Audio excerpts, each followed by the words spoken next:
إن الحمد لله نحمده ونستعينه ونستغفره ونعوذ بالله من شرور أنفسنا ومن سيئات أعمالنا من يهده الله فلا مضل له ومن يضلل فلا هادي له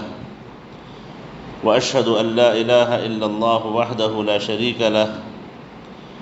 وأشهد أن محمدًا عبده ورسوله صلى الله عليه وعلى آله وصحبه وسلم تسليما كثيرا اما بعد۔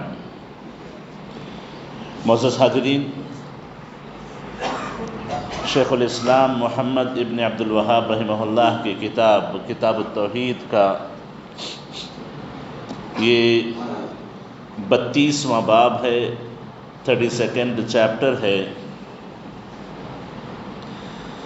اس سے پہلے جو باب گزرا وہ اللہ تعالیٰ کی ایک عظیم عبادت محبت سے متعلق بڑی تفصیل سے شیخ الاسلام محمد رحمہ اللہ نے باتیں رکھی، اور آج جس تعلق سے وہ باب باندھے ہوئے ہیں وہ اللہ تعالیٰ کا خوف، اللہ تعالیٰ کا ڈر، اس سے متعلق مؤلف کتاب نے تقریباً اس باب میں 3 آیتیں اور 2 حدیثیں اور تقریباً 8 مسائل کا تذکرہ کیا ہے۔ سب سے پہلے سورہ آل عمران کی آیت نمبر 175 پیش کی ہے۔ کہتے ہیں کہ انما ذلکم الشیطان یخوف اولیاءہ فلا تخافوہم وخافون ان کنتم مؤمنین۔ اللہ تعالیٰ نے فرمایا کہ یقیناً یہ شیطان ہے جو اپنے ساتھیوں سے تمہیں ڈراتا ہے، اپنے ماننے والوں سے تمہیں ڈراتا ہے۔ تم شیطان سے نہ ڈرو، شیطان کے ساتھیوں سے نہ ڈرو۔ اگر تمہیں ڈرنا ہی ہے تو صرف میری اکیلی ذات ہے کہ جس کا ڈر تمہیں رکھنا چاہیے اگر تم ایمان والوں میں سے ہو۔ ان کنتم مؤمنین، اگر تمہیں مکمل ایمان ہے تو ایمان کا تقاضا یہ ہے کہ صرف میرا خوف تمہیں رکھنا چاہیے، میرے علاوہ کسی اور کا خوف تمہارے دلوں میں نہ پلے۔ معزز حاضرین، کتاب التوحید کا اس باب سے تعلق کچھ ایسے ہے کہ جس طریقے سے خالص محبت اللہ تعالیٰ کی عبادت ہے، اللہ تعالیٰ کا ایک حق ہے، بالکل اسی طریقے سے جو جامع عبادات ہیں ان عبادات میں سے خوف، ڈر، یہ بھی اللہ تعالیٰ کی ایک عبادت ہے جو خالصتاً اللہ کے لیے ہونی چاہیے۔ معزز حاضرین، اسی کتاب التوحید کی شرح میں فتح المجید کے مؤلف رحمہ اللہ نے یہ بات ذکر کی کہ عام طور پر ڈر کو اگر لیا جائے تو ڈر 3 قسم کا ہوتا ہے۔ ایک وہ ڈر جو انسان کی طبیعت میں فطری طور پر پایا جاتا ہے، طبعی طور پر پایا جاتا ہے، خوف طبیعی، جیسے کسی انسان کو دشمن کا ڈر لگا ہو یا کسی جانور کا ڈر لگا ہو یا کوئی نقصان پہنچانے والی چیز کا ڈر لگا ہو، تو یہ ڈر طبعی ڈر ہے، فطری ڈر ہے، اور اس ڈر سے اس کی توحید پر کوئی حرف نہیں آتا۔ جیسے قرآن مجید میں اللہ نے فرمایا فَخَرَجَ مِنْهَا خَائِفًا يَتَرَقَّبُ کہ موسیٰ علیہ السلام سے جب غلطی ہو گئی، یعنی جب 2 آدمیوں کو انہوں نے جھگڑتے ہوئے دیکھا تو ایک آدمی کو جو ظلم کر رہا تھا اس کو ڈانٹنے کے لیے، سمجھانے کے لیے، سدھارنے کے لیے ایک گھونسا مارا تو اس کو وہ گھونسا جان لیوا ثابت ہو گیا۔ اب ڈر تھا کہ کہیں فرعون کی قوم نہ پکڑ لے، فَخَرَجَ مِنْهَا خَائِفًا يَتَرَقَّبُ تو وہ ڈرتے ڈرتے وہاں سے نکلے۔ تو یہ ڈر ایک طبیعی ڈر ہے، ایک فطری ڈر ہے جس سے انسان کی توحید پہ کوئی فرق نہیں پڑے گا۔ اور دوسرے قسم کا ڈر وہ یہ ہے کہ انسان پر کچھ واجبات ہوتے ہیں، کچھ فرائض ہوتے ہیں، اور وہ فرائض کی ادائیگی لوگوں کے ڈر سے نہ کرے، واجبات کی ادائیگی لوگوں کے ڈر سے نہ کرے۔ جیسے ایک حدیث میں آتا ہے، قیامت کے دن اللہ تعالیٰ اپنے بندے سے کہے گا کہ ما منعک اذا رأیت المنکر ان لا تغیرہ فیقول رب خشیت الناس اور رب خشیت الناس فیقول ایای کنت احق ان تخشى، کہ قیامت کے دن بندے سے اللہ تعالیٰ کہے گا کہ جب تم نے منکر کو دیکھا، غلط کام کو ہوتے ہوئے دیکھا تو تم نے اسے روکا کیوں نہیں؟ جب تم نے دیکھا کہ بات غلط ہو رہی ہے، کام غلط ہو رہا ہے، تو تم کو روکنا چاہیے تھا، منع کرنا چاہیے تھا، کس وجہ سے تم نے منع نہیں کیا؟ تو وہ کہتا ہے کہ خشیت الناس، مجھے لوگوں کا ڈر ہو گیا، لوگوں کے ڈر نے مجھے روک دیا۔ تو اللہ کہے گا ایای کنت احق ان تخشى، میرا زیادہ حق تھا کہ تم میرا ڈر اپنے اندر رکھتے، مجھ سے ڈرتے کہ منکر کے نہ روکنے پر اللہ کے ہاں مجھے سوال ہوگا، اللہ کو مجھے جواب دینا پڑے گا، یہ ڈر تمہیں ہوتا تو یہ زیادہ بہتر تھا، اس کا زیادہ حق تھا۔ تو لوگوں کے ڈر سے نیکیوں کو چھوڑ دینا، بھلائیوں کو چھوڑ دینا، امر بالمعروف کو ترک کر دینا، نہی عن المنکر کو ترک کر دینا، یہ شریعت میں جائز نہیں ہے، یہ حرام کے باب میں آتا ہے۔ ہاں یقیناً امر بالمعروف نہی عن المنکر اس کے اپنے درجات ہیں، اس کے اپنے مراتب ہیں، اس کے بیان کرنے کی تفصیل یہاں پہ نہیں ہے، لیکن اتنا ضرور جان لیں کہ جہاں پر آپ کو اندازہ ہو کہ آپ کے روکنے سے فائدہ ہوگا تو آپ کو وہاں پہ روکنا ہی چاہیے ہر حال میں، چاہے آپ اپنے ہاتھ سے روکیں، چاہے اپنی زبان سے روکیں، کم از کم اپنے دل میں برا جانیں، یہ انکار منکر ہے۔ اللہ کے ڈر کے بجائے لوگوں کے ڈر سے رک جانا، لوگوں کے ڈر کی وجہ سے واجبات کو ترک کر دینا، یہ ایک قسم کا ڈر ہے۔ یہ دوسرا ایک طبیعی ڈر تھا، فطری ڈر تھا، سانپ سے ڈر گئے، فلاں سے ڈر گئے، اور دوسرا ڈر لوگوں کا ڈر جس سے انسان واجبات کو چھوڑنے لگے، اپنے فرائض کو ترک کرنے لگے، تو یہ چیز حرام ہے شریعت میں، اور بعض اوقات یہ چیزیں توحید کے کمال کو نقصان پہنچا سکتی ہیں، ان کی وجہ سے توحید میں کمی واقع ہو سکتی ہے، یا یہ اسباب بن سکتے ہیں شرک کے انسانوں کے دلوں میں، زندگیوں میں داخل ہو جانے کا۔ یہ دوسرے قسم کا ڈر ہے۔ اور تیسرا جو ڈر ہے خوف السر، یعنی چھپا ہوا ڈر، جسے انسان کسی بت سے ڈرنے لگے، کسی قبر والے سے ڈرنے لگے، کسی ولی اللہ سے ڈرنے لگے، سادھوؤں سے ڈرنے لگے، بزرگوں سے ڈرنے لگے کہ کہیں ان کی بد دعا نہ ہمیں لگ جائے، کہیں اس کا شاپ نہ ہمیں لگ جائے،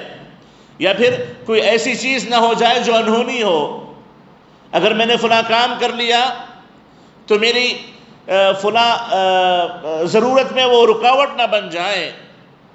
خوف السر جسے کہا جاتا ہے، چھپا ہوا ڈر جو سوائے اللہ کے کسی اور کے ساتھ نہیں ہونا چاہیے۔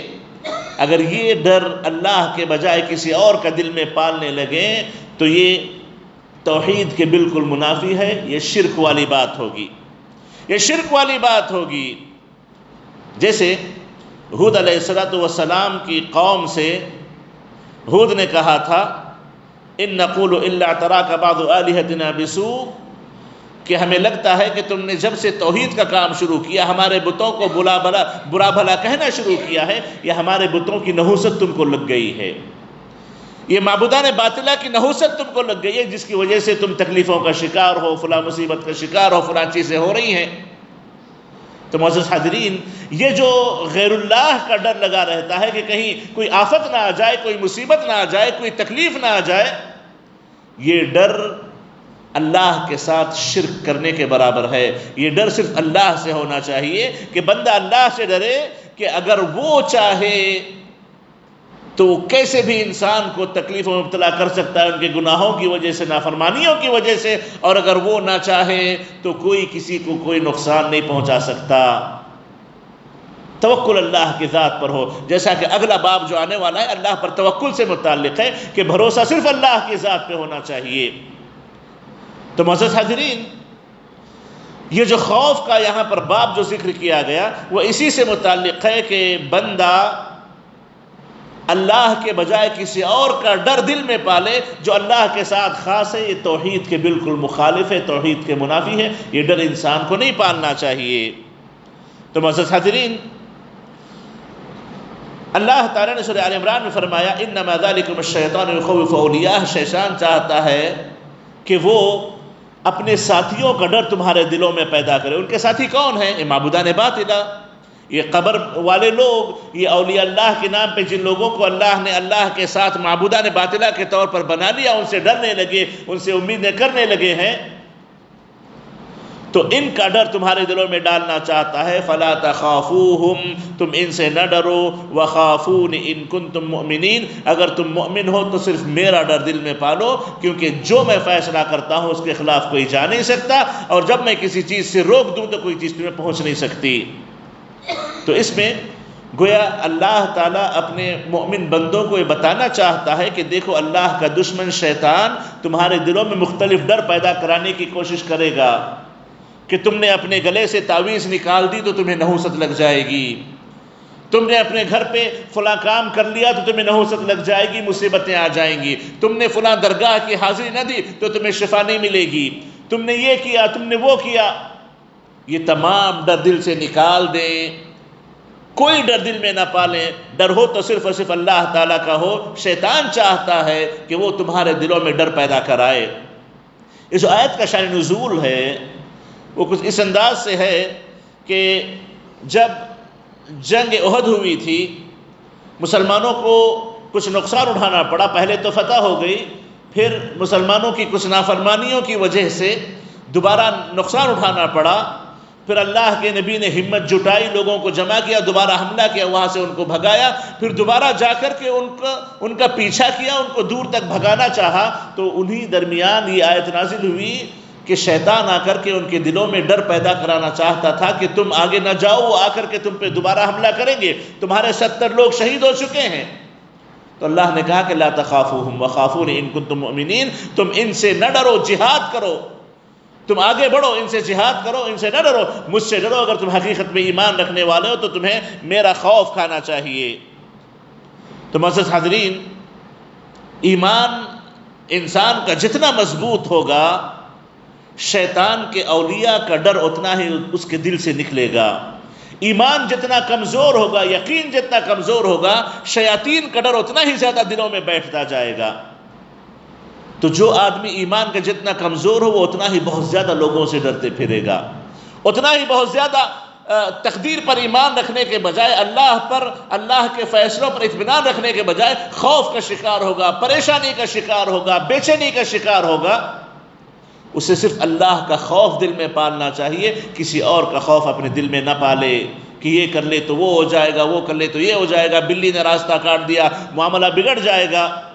رات میں آئینہ دیکھ لیا معاملات بگڑ جائیں گے، فلاں ہو جائے گا. ان تمام چیزوں کو اپنے ذہن سے نکال دے. شیطان یہ خوف دلوں میں پیدا کرانا چاہتا ہے، اللہ کے خوف کو، اللہ پر یقین کو کم کرنا چاہتا ہے. تو ایمان جس آدمی کا جتنا کمزور ہوتا جائے گا اتنا ہی زیادہ وہ اولیاء اور شیاطین سے ڈرنا شروع کر دے گا، اتنا ہی زیادہ شیطان کے دوستوں سے ڈرنا شروع کر دے گا. حقیقت میں ان کا کوئی ڈر، کوئی نقصان انسان کو نہیں پہنچاتا. تو اس آیت کے ذریعے یہ اللہ تعالیٰ نے بیان کرنا چاہا کہ خوف بھی ایک قسم کی عبادت ہے جس میں اخلاص ضروری ہے. جس طریقے سے نماز عبادت ہے، نماز صرف اللہ کے لیے ہونی چاہیے.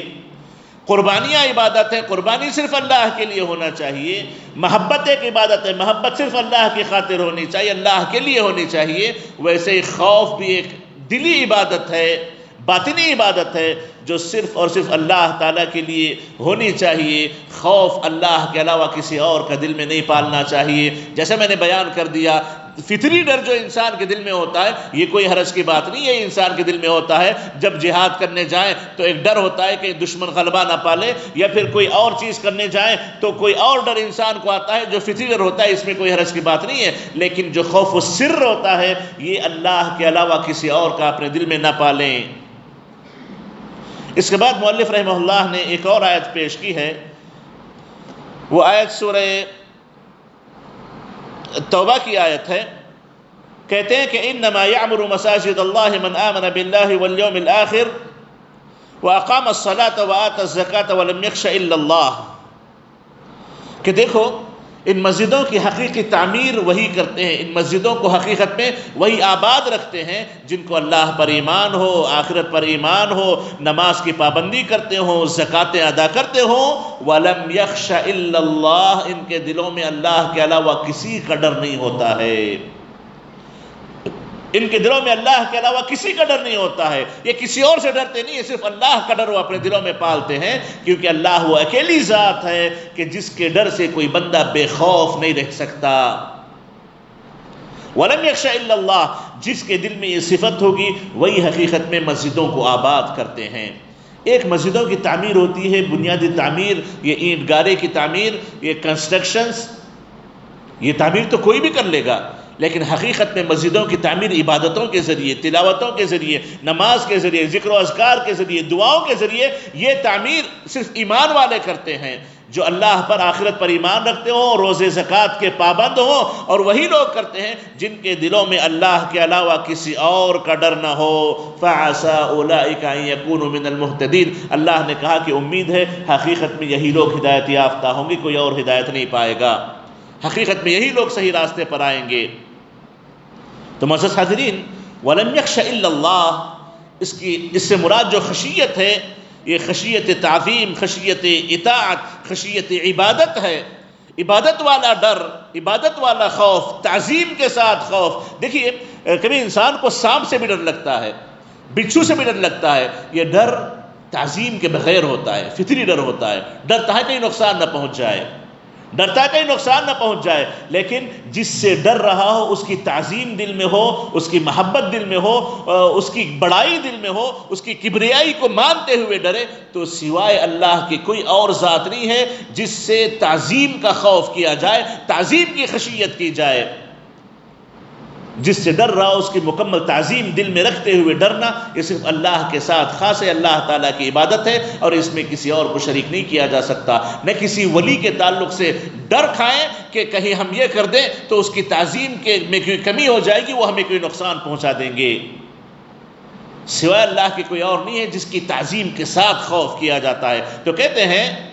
کہ خشیت التعظیم والعبادت والطاعہ، یہ صرف اور صرف اللہ تعالیٰ کے ساتھ خاص ہے، اور یہی خوف السر ہے، اور یہی خوف السر ہے جو 3 مختلف ڈر کی اقسام میں سے قسم ہے جو صرف اللہ تعالیٰ کے ساتھ خاص ہوگی۔ تو معزز حاضرین، اس میں اللہ تعالیٰ نے جو آیت میں پیغام دینا چاہا کہ دیکھو یہ بتایا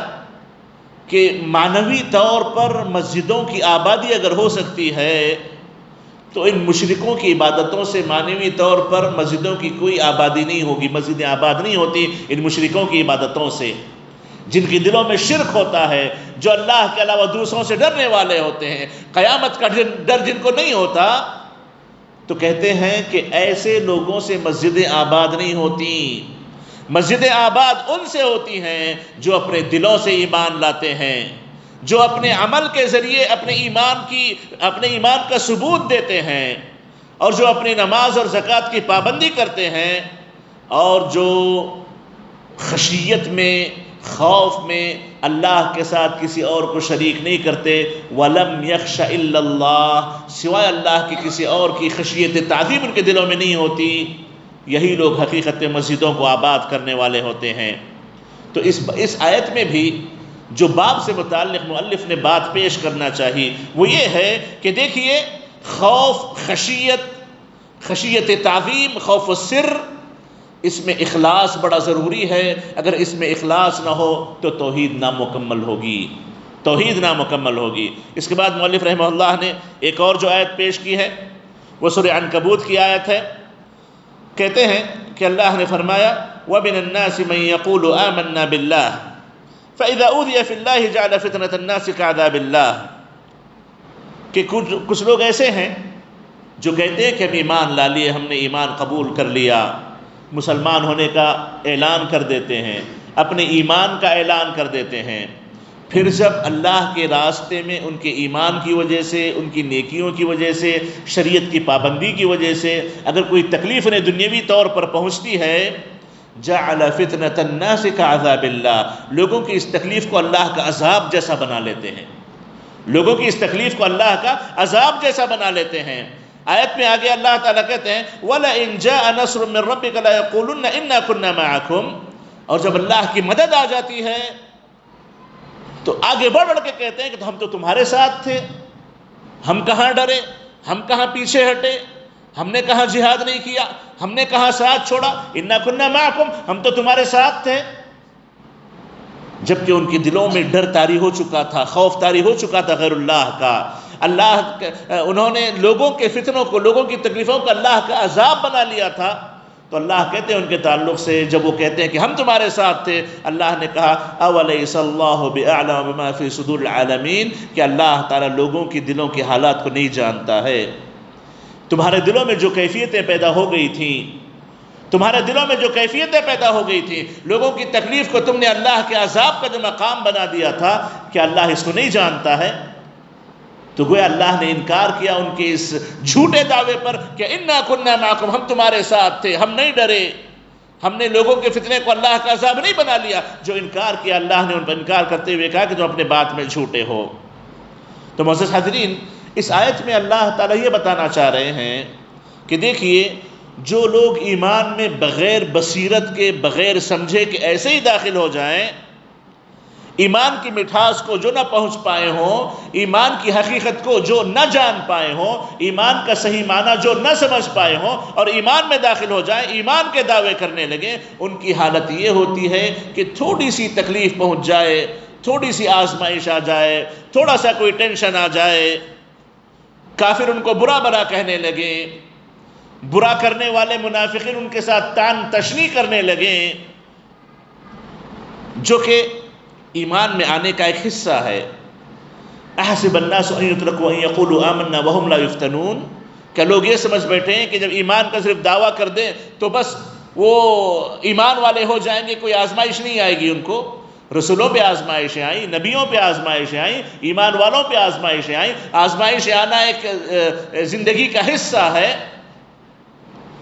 تو یہ لوگ جو بغیر بصیرت کے، بغیر سمجھے کہ ایمان کی مٹھاس کو پائے بغیر، یا ایمان کی حقیقت کو جانے بغیر ایمان کے دعوے کرنے لگتے ہیں، تو اللہ تعالیٰ کہتے ہیں کہ جب ان کو کوئی چھوٹی سی بھی تکلیف پہنچ جائے تو وہ اس کو سبب بنا کر کے ایمان سے پیچھے ہٹ جاتے ہیں، ایمان سے دوڑنے لگتے ہیں، اور اللہ کے عذاب کی تکلیف سے بچنے کے بجائے وہ اللہ کے عذاب کا شکار اپنے آپ کو بنا لیتے ہیں۔ جسے کہا جاتا کہ انسان گرمی سے بچنے کے لیے آگ سے پناہ لینے لگے، بارش سے بچنے کے لیے بھاگ کے جا کے پرنالے کے نیچے ٹہر جائے، ان کی وہی مثال ہے۔ لوگوں کی چھوٹی سی تکلیف سے بچنے کی خاطر ایمان کو چھوڑ دیا، توحید کو چھوڑ دیا، جا کر کے اللہ کے بہت خطرناک عذاب کے مستحق وہ بن گئے، اللہ کے عذاب کے مستحق وہ بن گئے۔ اس سے گویا تاکید کی جا رہی ہے کہ دنیا کی تکلیف یہ زندگی کا حصہ ہے، انبیاء نے اس کو برداشت کیا، رسولوں نے اس کو برداشت کیا، اور اللہ تعالیٰ جاننا چاہتا ہے، جانچنا چاہتا ہے، اللہ تعالیٰ دیکھنا چاہتا ہے کون اپنے ایمان میں کتنا پختہ ہے، کتنا مضبوط ہے۔ تو اس کو تم نے اللہ کا عذاب بنا لیا،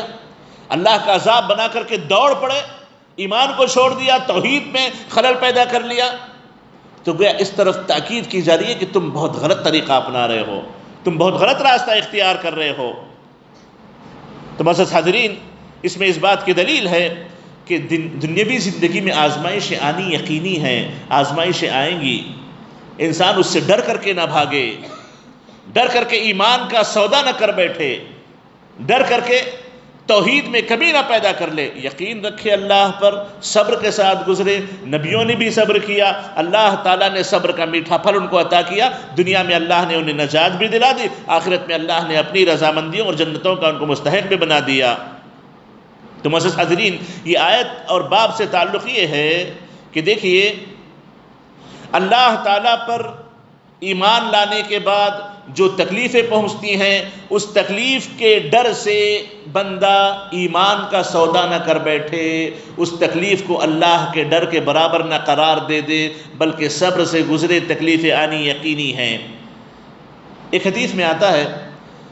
ایک بندے نے، ایک صحابی نے آ کر کے اللہ کے نبی سے دعویٰ کیا کہ میں آپ سے بڑی محبت کرتا ہوں۔ اللہ کے نبی نے پوچھا کہ کیا کہہ رہے ہو، جان لو، اچھے سے سمجھ لو کیا کہہ رہے ہو۔ کہا کہ ہاں میں آپ سے بڑی محبت کرتا ہوں۔ تو کہنے لگے کہ یاد رکھو،